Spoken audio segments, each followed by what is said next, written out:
Selamat siang, dengan saya Jovita Kusuma. Saya akan melakukan presentasi untuk ujian akhir semester mata kuliah Deep Learning. Nah, untuk ujian kali ini itu kita akan membuat perkiraan harga saham dari BBRI menggunakan Yext Finance. Nah, pertama kita akan melakukan instalasi library. Sini, ini library yang telah terloading.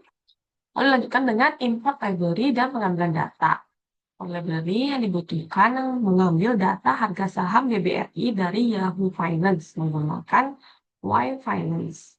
Di sini kita import dulu library yang diperlukan, lalu ditentukan tentang tanggal dan ticker sahamnya. Nah, start date-nya segini, tanggal 20, lalu tahun 2019. Lalu end date-nya itu tanggal segini. Lalu untuk tickernya BBRI.CK. Besoknya pastikan. Di sini sudah semuanya. Lanjutkan dengan pra pemrosesan data. Di data dinormalisasi agar cocok untuk pelatihan model neural network. Kita akan menggunakan min-max scalar dari sklearn preprocessing. Di sini normalisasi datanya, isu data. Ini oke, sudah berhasil. Lalu lanjutkan dengan pembuatan urutan untuk LSTM. Nanti model LSTM membutuhkan data dalam bentuk urutan atau sequences. Kita akan membuat fungsi untuk mengubah data menjadi pasangan input X dan output Y. Di mana X adalah urutan harga sebelumnya dan Y adalah harga berikutnya yang akan diprediksi. Di sini adalah fungsi untuk membuat urutan data. Terus tentukan timestamp 100, lalu reshape input untuk LSTM. Ini hasilnya, lalu pembagian data latih dan uji. Data akan dibagi menjadi set pelatihan dan set pengujian. Sekitar 80% data akan digunakan untuk pelatihan dan 20% untuk pengujian. Nah, untuk functionnya di sini, training set dengan X 0,8, 80%-nya untuk hasilnya ini. Lanjutkan dengan membangun dan melatih model. Jadi, kita akan membangun model sequential dengan 2 lapisan LSTM dengan 1 lapisan dense untuk output. Model akan dilatih menggunakan optimizer Adam dan fungsi kerugian mean squared error. Di sini membangun model LSTM, kompilasi model, pencatat model, dan melatih model. Lanjutkan dengan melakukan prediksi. Setelah model dilatih, kita akan menggunakannya untuk membuat prediksi pada set pelatihan dan pengujian. Hasil prediksi kemudian akan di-inverse transform kembali ke skala harga asli. Nah, di sini membuat prediksinya, scalarnya di sini lebih tricky ya di sini. Lalu mengembalikan prediksi ke skala asli. Visualisasi, nah ini adalah tahap terakhir. Kita akan memvisualisasikan harga asli, prediksi pada data pelatihan, dan prediksi pada data pengujian. Kita akan menggunakan gaya 538 untuk grafik yang lebih menarik.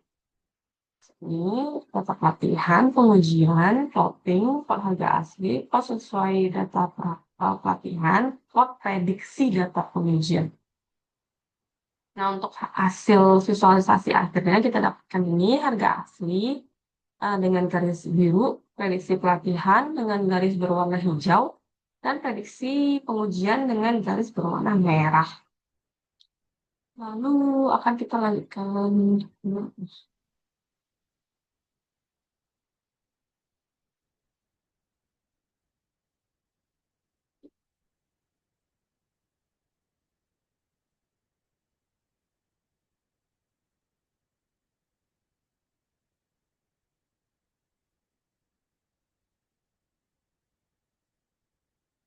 Nah, untuk analisanya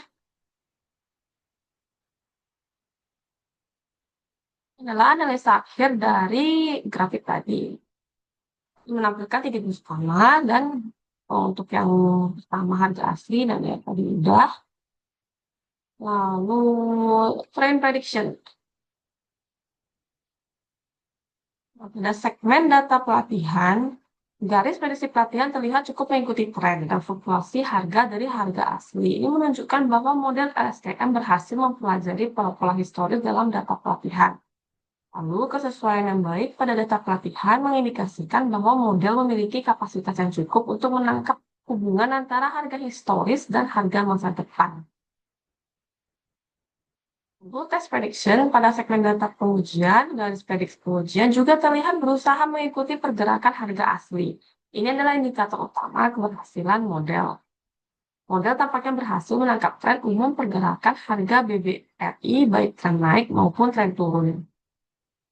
Fluktuasi, meskipun menangkap tren, ada deviasi antara prediksi dan harga asli pada fluktuasi harian atau mingguan. Ini wajar karena harga saham sangat dipengaruhi oleh banyak faktor dan tidak selalu dapat dimodelkan hanya dari data historik harga. Akurasinya diperlukan metrik mean squared error atau MSE, mean squared error atau MSE, dan mean absolute error. Namun secara visual model menunjukkan kemampuan memprediksi yang layak. Untuk kemampuan generasi model mengikuti dengan baik, mengikuti harga asli dengan baik menunjukkan bahwa model STM memiliki kemampuan generasi yang memadai. Lalu keterbatasan dan area peningkatan, lagging. Terkadang model STM cenderung untuk tinggal dari pergerakan harga asli. Ini adalah karakteristik umum model yang berbasis urutan waktu. Jadi bisa tiba-tiba ada gap harganya. Volatilitas. Jadi pada periode volatilitas yang tinggi, harga bergerak naik turun dengan cepat dan besar. Model mungkin menunjukkan deviasi yang lebih signifikan daripada harga asli.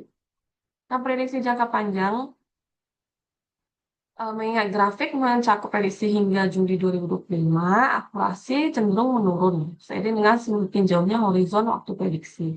Faktor-faktor fundamental perusahaan, kebijakan ekonomi, dan sentimen pasar yang tidak tercermin dalam data akan menjadi lebih dominan, overfitting atau underfitting.